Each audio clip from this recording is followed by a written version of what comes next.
ضبط ڈرامہ اب ایک ایسے موڑ پر آ چکا ہے جہاں ہر کردار کا نقاب آہستہ آہستہ اتر رہا ہے۔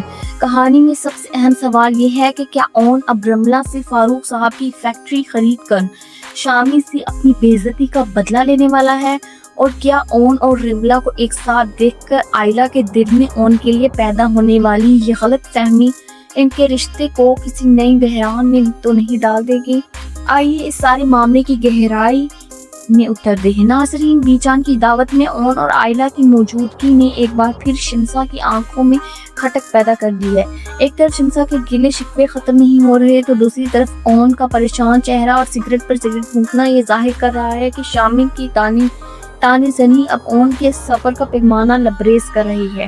اون نے آئلہ سے صاف کہہ دیا ہے کہ میں خود تو ذلت سہتا رہا، لیکن اگر اب کسی نے تم پر انگلی اٹھائی تو میں یہ ہرگز برداشت نہیں کروں گا۔ اون کا یہ جملہ کسی بڑے طوفان کی نشاندہی کر رہا ہے۔ کہانی کا سب سے دلچسپ موڑ راحت کی طبیعت خراب ہے۔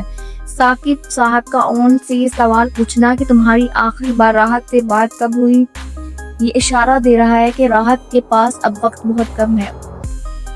ایسا لگتا ہے کہ اپنی زندگی کے آخری ایام میں راحت اپنی تمام پراپرٹی اون کے نام کرنا چاہتی ہے تاکہ اسے اپنا حصہ دے سکے، لیکن یہاں ایک بڑا تصاد ہے۔ اون اپنی ماں کا کوئی احسان نہیں لینا چاہتا، وہ اپنی غیرت پر سمجھوتہ کرنے کو تیار نہیں ہے۔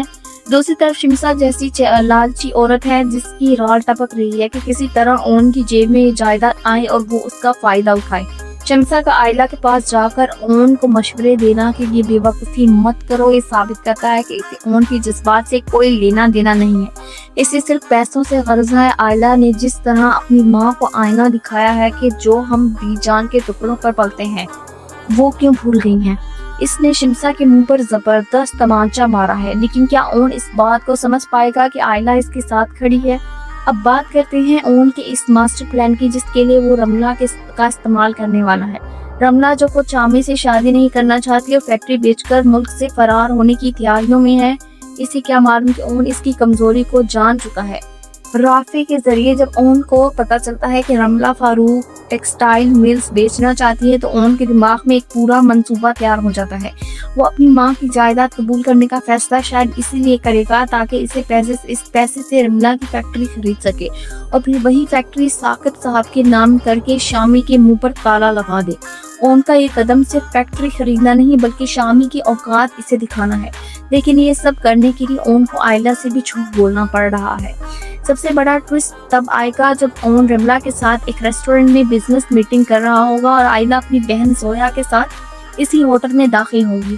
اون کا یہ کہنا ہے کہ میں بزنس میٹنگ میں ہوں اور پھر آئلہ کا اسے رملہ کے ساتھ دیکھنا ایک بار پھر ان کے رشتے میں بدگمانی کا زہر گھول دے گا۔